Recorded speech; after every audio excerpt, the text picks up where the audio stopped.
जय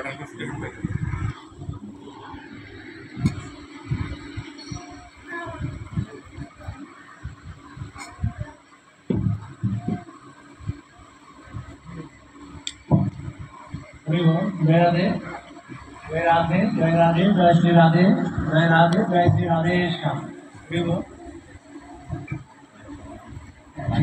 जय राधे जय श्री राधे ভালো লাগলো রাধে রাধে প্রেম সে বলো রাধে রাধে রাধে ओम अज्ञानंदन शलाकया सक्षुरा मिलिताञ्जन श्री गुरुवे नमः चैतन्यमनः विश्वं स्थापितं जगत्तले स्वयं रूपं तदमहं तदादि सर्वदान्तिकम् वन्देऽहं श्रीगुरु श्रीयुतपदकमलं श्रीगुरुवैष्णवं स्वशिरोपसाग्रजातं सहकर्मरघुनाथान्वितं स्वनिभं साधुतं साधुतं परिजन सहित कृष्ण चैतन्यदेव श्री राधा कृष्ण प्रधान सहगणललिता श्री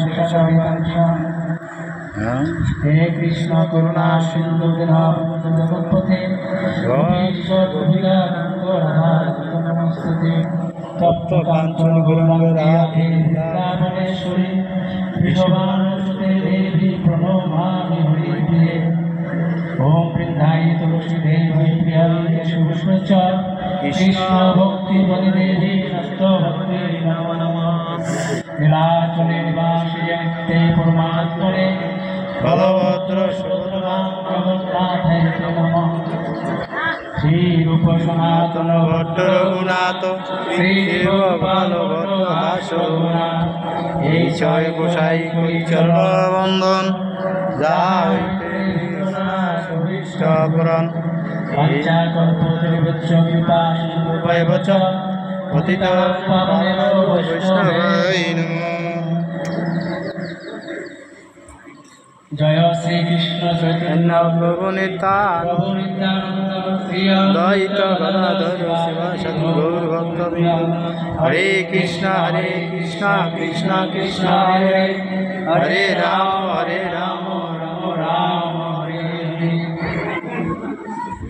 ओम नमो भगवते वासुदेवाय ओम नमो भगवते वासुदेवाय ओम नमो भगवते वासुदेवाय ओम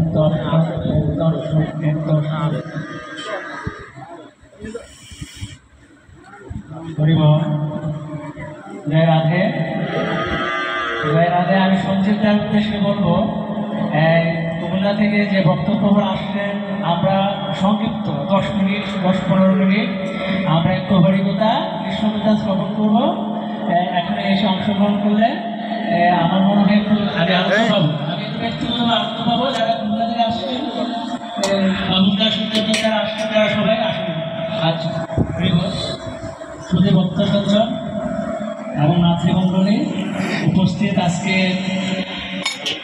আমরা সবাই এখানে সমবেত হয়েছি উপস্থিত হয়েছি একটা উদ্দেশ্য নিয়ে কর্ম এবং কারণ বিজ্ঞান তত্ত্বে সেটাকে বলা হয় ফিলোসফিতে বলা হয় কর্ম এবং কারণ দুটি একে অপরের সাথে পরিপূর্ণ একটি ছাড়া আরেকটি চলে কর্ম এবং কারণ তো কেন এখন আমরা কোন উদ্দেশ্যে এখন আমরা উপস্থিত হয়েছি আপনারা সবাই এখানে ভক্ত সজ্জন সবাই গৌর ভক্ত শুধু ভক্ত মণ্ডলী এবং মাতৃমণ্ডলী আমার এখানে ব্যাসাসনে বসার কোনো যোগ্যতা নেই আমার জ্ঞান নেই ভজন নেই ভক্তি নেই আমার সাধন ভজন বলতে কিছুই নেই আমি অজ্ঞান আমি অন্ধকারে নিমজ্জিত হাবুডুবু যাচ্ছি আপনাদের চরণধুলি পাবার আশা আমার গুরু কৃষ্ণের প্রসাদ আস্বাদন করার জন্য আপনাদের মাঝে এসে একটু শ্রবণ করার জন্য উপবিষ্ট হই কিন্তু আজকে আমি বড় দুর্ভাগ্য শ্রবণ করতে পারিনি এখন কিছু একটা হরিকথা গুরু কৃষ্ণ কথা কিছু শ্রবণের নিমিত্তে এখানে ব্যাসাসনে বসছি যদি কোনো অপরাধ হয়ে থাকে আপনারা ক্ষমা সুন্দর দৃষ্টিতে দেখবেন জয় শ্রী রাধেশ্যাম হরি বল আজকে বাঁশকাঠ রাধা গোবিন্দ মন্দির প্রাঙ্গণে আজকে বাঁশকাঠ নিবাসী সকল ভক্ত সজ্জন সহ দূর দূরান্ত থেকে, কুমিল্লা থেকে অনেক কষ্ট এবং পরিশ্রম করে আমাদের হরিকথা, গুরু কৃষ্ণের কথা আস্বাদন করার জন্য উপস্থিত হয়েছে। আমি ব্যক্তিগতভাবে সবার চরণ কমলে এবং আমি অভিনন্দন স্বরূপ আপনাদেরকে নিবেদন করছি, আপনারা গ্রহণপূর্বক কৃপা প্রার্থনা করবেন। সঞ্জিত দেবনাথ ওনার বাবা পরমাত্মা, আত্মা, আত্মাকে পরমাত্মায় বিলীন করার জন্য ভগবান হচ্ছেন পরমাত্মা। আমরা জীব জগৎ যত সৃষ্টি, অনন্তগুলি বিশ্ব ব্রহ্মাণ্ডে যত জীব সমূহ, যত আমরা প্রাণী সমূহ আছি, আমরা জীবাত্মা। তো জীবাত্মা যদি পরমাত্মার সাথে যদি সমন্বয় হয়, আমরা ব্যাংকের ভাষায় বলি ট্রানজ্যাকশন, ট্রান্সফার বলছি। ওটা না হলে ডেবিট এবং ক্রেডিট মিলে না। ডেবিট ক্রেডিটকে সমন্বয় করার জন্য আমাদের গুরু কৃষ্ণের আস্বাদন, সদগুরুর কৃপায়, সদগুরুর আশ্রয় গ্রহণ করে, তত্ত্বদর্শী গুরুর আশ্রয় গ্রহণ করে আমরা ভগবত নাম প্রাপ্তির জন্য আমরা বৈষ্ণব সঙ্গ অপরিহার্য। বৈষ্ণব সঙ্গ ছাড়া, হরিকথা গুণকীর্তন ছাড়া এই বিশ্ব ব্রহ্মজুড়িতে কোনো ভাগ্যবান যে গুরু কৃষ্ণের প্রসাদে পায় ভক্তিলতার বীজ। আমাদের পরম সময় কলিহত জীবের আমরা দুঃখের কারাগারে বসবাস করছি, তা বটে। এর মধ্যেও আমাদের ভগবান খুব সুন্দর, আমাদের জন্য সুন্দর, ভালো, চমৎকার একটা বোনাস তিনি প্রদান করে দিয়েছেন। সেটা হলো কি? একমাত্র হরিনাম। হরিনামই আমাদের কলিহত জীবের দুর্দশার জন্য, আমাদের যে রোগ ব্যাধি আক্রান্তে ভরপুর হয়ে গেছে সারা বিশ্ব জগতে, একমাত্র মহা ঔষধ, আমার শ্রী গৌরাঙ্গ মহাপ্রভুর একমাত্র মহা ঔষধ। হরে কৃষ্ণ কৃষ্ণ কৃষ্ণ হরে হরে, হরে রাম রাম রাম হরে হরে। হরের নামই কেবলম বলো নাস্তুত মন্দির না থাক, শাস্ত্রের প্রমাণ। আমার ভগবান বড় সুন্দর, তিনি আমাদের জীব জগতের কল্যাণের জন্য, জীব জগতের মঙ্গলের জন্য তিনি যা প্রদান করে গিয়েছেন, আমরা আজকে তার কাছে করি। এর জন্য আজকে সমাজ, জাতিতে, রাষ্ট্রে, ঘরে ঘরে, পরিবারে অশান্তি বিরাজ করছে। দেখুন, উচ্চ স্বরে কান্দে প্রভু জীবের নাচিয়া, চেতন প্রাণ জীবে কৃষ্ণ নাম দিয়া। কাঁদছেন তিনি জগতের জন্য, তিনি কাঁদছেন আমাদের পিতা। তমেব মাতা চ পিতা, তমেব পুত্র চ সদা, তমেব বিদ্যা, তমেব সর্বমম দেবা দেব। একমাত্র ভগবান পিতা, ভগবান মাতা, ভগবান তুমি বন্ধু, তুমি সখা, তুমি পিতা, তুমি মাতা, তুমি সর্ব দেবতার দেবতা। তাহলে আমরা যদি ভগবানের অর্জন করি, তাহলে আর কোনো প্রয়োজন আছে কি? বলতে পারে কেন হবে না? গীতায় তো বলছে, ভাগবতে বলছে, বিভিন্ন ব্যাগ পুরাণে বলে গেছে। ভগবান তো ডাইরেক্ট নির্দেশনা দিয়ে গেছিলেন। কি বলছেন? আমি সংক্ষেপে বলে দিচ্ছি, কারণ সময় সংক্ষিপ্ত, ভক্তরা আসেন তো। আমার বন্ধুও বলছি, আমার দাদা গেলে বুদ্ধি নেই, কিন্তু আজকে প্রশ্নিত হয়েছে আমার গুরুর কৃপায় আপনাদের বসে। ভগবান গীতায় তো স্পষ্টভাবে বলে দিয়েছেন, 18তম অধ্যায় 65 নম্বর শ্লোকে, মনমনা ভব মদ্ভক্ত মদজাতি মান নমস্কর মামি বিশ্বাসী ভক্তকে প্রতিজাতি প্রবেশ। আমার ভক্ত হও, মনমনা ভক্ত, আমার প্রতি, আমার ভক্ত হও, আমার প্রতি নিবিষ্ট হও, আমার পূজা করে আমাকে নমস্কার করো, তুমি আমাকে পাইবে। আমি প্রতিজ্ঞা করছি, তুমি আমার একান্ত। এরপরে 63 নম্বর শ্লোকে কি বলা আছে? সর্বধর্মা পরিত্যাজ্য মামেকং শরণং ভজ, অহং নাম সর্বপাপিত্বং শ্রীসম্মার্থ। সকল মত, সকল ধর্ম পরিত্যাগ পূর্বক একমাত্র আমার শরণ নাও, আমি তোমাকে মুক্ত করব, এই ব্যাপারে তুমি সুখ করি। তাহলে ভগবান বলছেন ঠিক আছে। আবার ভগবান তাও বলছেন ধ্যান উপাসনা করতে হবে, ধ্যান উপাসনা করলে স্বর্গপ্রাপ্তি হবে। যদি আমাদের স্বর্গ মানে কি সুখের স্থান, এখানে কিছু দিনের জন্য ক্ষণিকের জন্য আমরা আনন্দ উপভোগ করবো, কিন্তু আবার কিন্তু আমাদের ফিরে আসতে হবে। তাহলে ধ্যান উপাসনা করলো ভগবান তুষ্ট হন। আগে তো জড়জগতের দিকে যাচ্ছি, আমরা পড়াশোনা করি, আমরা সবাই সার্টিফিকেট আছে, ম্যাট্রিক পাস করি, মাধ্যমিক পাস, ইন্টার পাস, ডিগ্রি করছি না, তাই না ভাইয়া? করছি। এখানের মধ্যে কিন্তু আপনি দেখবেন একটা স্টুডেন্ট 100-100 তার সার্টিফিকেট কিন্তু মাধ্যমিক পাস, আবার 133 করো পাস, পাস কিনা সব সার্টিফিকেট অর্জন করেছে, কোথায় আছে তার এসএসসি পাস করছে 33 পেয়েছে, আরেকজন 100-100 পেয়েছে, আরেকজন 80 পেয়েছে। তাহলে এখন আপনাদের কাছে আমার একটাই যারা একটা অধীর আগ্রহ করছে যে 100-100 পেল, কেউ সার্টিফিকেট দাঁড়ি পাস করেছে 33 পেয়েছে, তাহলে মানে তার রেজাল্ট যে মানে প্রথম হয়েছিল এটা কোনো মানে নিয়োগের ক্ষেত্রে বা কোনো ভালো প্রশাসনিক কর্মতন্ত্রে নতুন ক্ষেত্রে তার মূল্যায়নটা কার উপরে বেশি? 100 পেয়েছে। তাহলে আমার মহাপ্রভু বলে গেছে হরির নাম করো, হরির নাম বাথরুমে করে যাও, হরির নাম করে উঠা যাবে না। কিন্তু সদগুরুর কৃপার মাধ্যমে, তত্ত্বদর্শী গুরুর কৃপার মাধ্যমে নববিদ্যা যাদব করে আমরা গুরু সঙ্গে ভক্ত সঙ্গের মাধ্যমে যদি আমরা যদি হরিকথা গুরু কৃষ্ণের কথা শ্রবণ করি, তাহলে 100-100 পাওয়াটা তো আমার মনে হয় এমন কোনো মনে হয় কঠিন নয়। তাহলে ভগবান যদি বলে আমার ভজন করো, আমার ভজন করো, আমাকে নমস্কার করো, আমাকে ভক্তি করো, সকল প্রত্যেক স্বীকার করো, আমাকে করো, তাহলে আমাদের যিনি অনন্ত বিশ্ব ভ্রমণকারী ভগবান, ভগবান সম্পর্কে সুন্দরভাবে আমাদের যে ব্রহ্মসংহিতা সৃষ্টিকর্তা প্রজাপতি ব্রহ্মা বলে তিনি কি বলে গিয়েছিলেন? ঈশ্বর পরম কৃষ্ণ সচ্চিদানন্দ বিগ্রহ অনাদিরাদি গোবিন্দ সর্বকালের কারণ।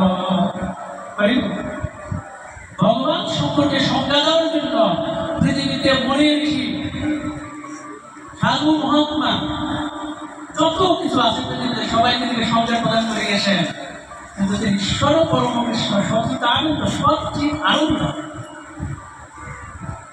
অনাদি আদি গোবিন্দ সর্বকারণের কারণ। প্রথমে বলেছিলাম কার্য এবং কারণ, that is philosophy of religious. এটা সম্পূর্ণ আমার ভাষা নয়, এটা দার্শনিকদের মতো না।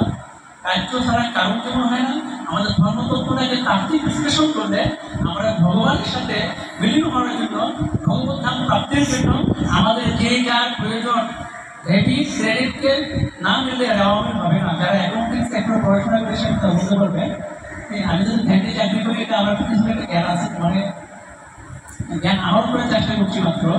ডেবিট ক্রেডিট ছাড়া কোনো চূড়ান্ত ফাইনাল এখন চূড়ান্ত হিসাব করা সম্পূর্ণ না।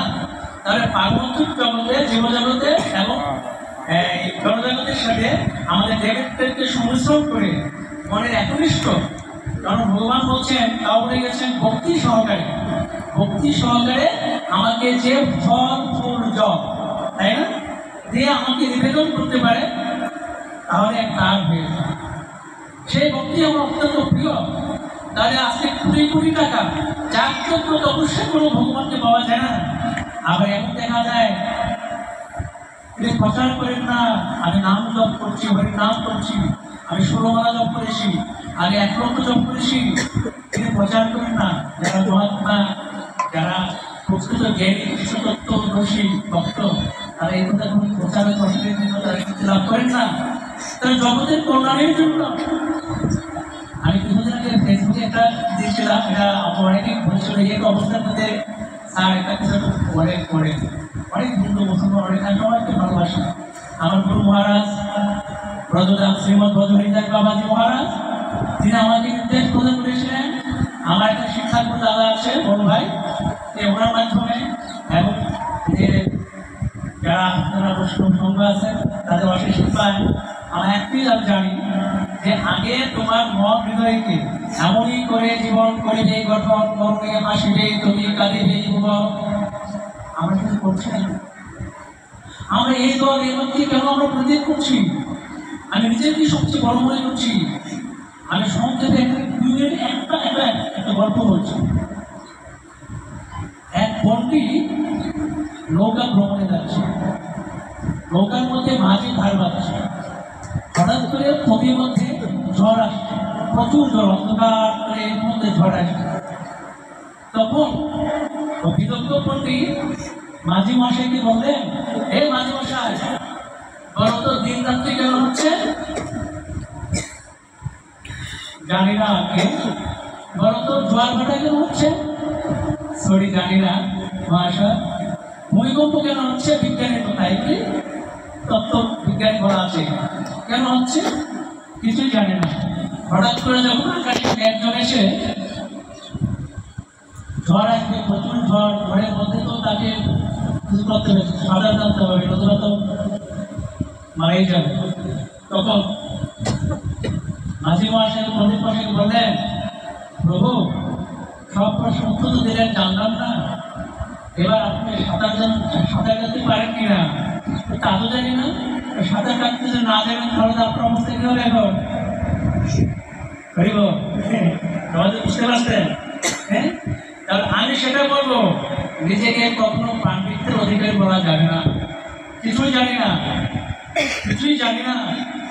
আরে ঈশ্বরচন্দ্র বিদ্যাসাগর যখন বিদ্যাসাগর তিনি উপাধি পেয়েছেন, বলছিলেন যে সমুদ্রের জলরাশি থেকে যদি এক বিন্দু পরিমাণ জল যদি আহরণ করি, সেই জলের পরিমাণও আমি জ্ঞান অর্জন করতে পারি নাই। অনেক মহাত্মা আছে পৃথিবীতে, তারা শুধু ভগবানের ভজন করে অর্জন করে তারা শুধু ব্যস্ত থাকে। সেই তোমরা আমরা আজকে আমি পারি, তোমারটা হয় না, আমার গুরু বড়, তোমার গুরু ছোট, করছে কিনা? না, গুরুকে আশ্রয় করে, গুরুর কৃপা আশ্রয় করে ভগবত নাম প্রাপ্তির জন্য কোন দিকে যাওয়া লাগবে, আপনি নিশ্চয়ই আপনার রাস্তা দেখাবেন। আমার বলার কোন ক্ষমতা অধিকার অবস্থা নেই, কাউকে অবজ্ঞা করা যাবে, মিথ্যা করা যাবে না। সুতরাং আমরা যার যার জায়গা অবস্থান থেকে আমরা একটাই করতে হবে, একমাত্র হরির নাম করবো, বেশি করে যত নাম করা যায়, হৃদয়ে ধারণ করে প্রতিবেশীর সাথে কিভাবে ভালো আচরণ করা যায়। অন্য ধর্ম, অন্য মত, অন্য পথ থাকতেই পারে, কারণ অন্ধকার না থাকলে আলোর কোনো মূল্য নেই। আলোকে মূল্য তখনই হবে অন্ধকার নামক একটা জিনিস থাকতে হবে। অপ্রাকৃত কৃপা ভগবানের এই রূপ তত্ত্ব স্বরূপগুলা একমাত্র তত্ত্বদর্শী গুরুদেবের কাছে কৃপার মাধ্যমে, সবিনয় প্রশ্নের মাধ্যমে এগুলি জানা সম্ভব। সর্বশেষ, আমরা তো সবাই সুখী হতে চাই। এবার কে কে সুখী হতে চান? হাত তুলুন দেখি, সুখী কে হতে চান? দেখি একটু কৃপা করে। সবাই তো সুখী হতে চায় না? সুখী তো সবাই হতে চায়, কিন্তু আমি তো সুখী হতে চাই না। প্রশ্ন হতে পারে, কি বলেন সুখী হতে চান না কেন? কি সবাই তো সুখী হতে চান? সুখ তো সবাই চায় নাকি দাদা? সবাই চায় সুখ। ভগবান যখন কুরুক্ষেত্রের যুদ্ধে যখন ধর্মের জয় হলো, পঞ্চপাণ্ডবের যখন জয় হলো, যুদ্ধের শেষে যখন ভগবান কৃষ্ণ যখন প্রস্তাব করবেন এবার আমার যাবার পালা, দ্বারকায় লীলায় যখন চলে যাবেন, তখন কুন্তি দেবী তো চেনে সবাই, নাম শুনে, হ্যাঁ, কুন্তি দেবী বলছিল, প্রভু তুমি কোথায় যাচ্ছ? প্রভু ভগবান বললেন, এবার তুমি একটু, আমি 5 মিনিট, এবার তুমি যুদ্ধে জয় করেছ, এবার সুখ ভোগ করো, এবার আনন্দ উপলব্ধি করো। তুমি রাজ্য পরিচালনার জন্য তো পুত্রদেরকে নিয়ে সুখ ভোগ করো। চলে যাচ্ছে ভগবান, কুন্তিদেবী ধরে ধরে বলল, প্রভু কোথায় যাচ্ছেন? প্রভু দাঁড়াও, তুমি দাঁড়াও, কোথায় যাচ্ছ তুমি? 2 ক্রুশ ধরে প্রায় ফিরে তাকিয়ে বলল, কেন ভক্ত আমাকে স্মরণ করলেন? কি হলো তোমার আমার করতে দেবী? প্রভু তুমি চলে যাচ্ছ, আমি তো সুখ চাই না, আমি আনন্দ চাই না, রাজ্যভোগ চাই না, আমি সুখ রাজ্যভোগের মোহিত হয়ে আজকে তোমাকে ভুলে যাবো প্রভু। আমার দরকার নাই সেটা, আমার দরকার নাই সেটা। আমি চাই শুধু তোমার যুগল শ্রী স্বরূপ, তোমার যুগল চরণে অনিষ্ট হয়ে আমাকে অনন্ত কোটি যদি কোনো নরক যন্ত্রণায় করতে হয়, আমি তার কোনো আগে আনন্দ ভাবে আগে জীবনযাপন করবো, আমার তো ভাগ্য দরকার, আমার কোনো সুখ, আমার আনন্দ, আমার রক্ত সিংহাসন কোনো প্রয়োজন নেই। প্রভু শুধু তোমার দর্শন, তোমার চরণ জোগাড়ে তুমি আমাকে ঠাই দাও প্রভু। তবে কুন্তি দেবীর মতো ভক্ত যারা, তারা ভগবানের কাছে একটাই সুখ চায়। কি সুখ চায়? তুমি আমাকে বেশি কষ্ট দাও প্রভু, তো কষ্ট না দেখলে তোমাকে ভুলে যাবো। আমরা দেখলে যখন সুখ, আমার তো টাকা বাড়ি গাড়ি থাকে না, তখন আমরা ভগবানকে ভুলে যাই। I am second god of the world, আমরা নিজেকে মনে করি। একদিন আজকে অশান্তি অরাজকতা। সুতরাং আমরা এখানে হরিকথা, গুরু কৃষ্ণের কথা, বৈষ্ণব বন্দনা সব মিলিয়ে এখানে সুযোগ পাওয়া সম্ভব হচ্ছে না। এখানে আরো অনেক কাজ, আর ভক্তরা আসছে আমাদেরকে আরো ভালো শোনাবেন। আমরা সবাই মুখারতিতে আমরা অংশগ্রহণ করব। আমরা এই যে আপনাদের বৈষ্ণবের কৃপায়, গুরু কৃষ্ণের কৃপায়, আপনাদের চরণের কৃপায় আমি আমার মাথা নত করিয়ে দাও হে তোমার চরণ করে, এই বলে আমি আজকে ভাগবত কথা বিশ্রাম রাখলাম। ভগবান আমাদের আদি গোবিন্দ সারা জগতের শান্তি, মঙ্গল এবং অন্ধকার থেকে আমাদেরকে আবৃত করুক। আমরা সেই প্রার্থনা করার জন্য আমরা সবাই দুহাত তুলে একটু মহাপ্রভুর নাম কীর্তন করবো। জয় শ্রীকৃষ্ণ চৈতন্য প্রভু নিত্যানন্দ শ্রী অদ্বৈত গদাধর বাসুদেব গৌর ভক্তবৃন্দ। হরে কৃষ্ণ কৃষ্ণ কৃষ্ণ হরে হরে, হরে রাম রাম রাম হরে হরে। জয় জয় নিতাই গৌর রাধে শ্যাম। আরে তো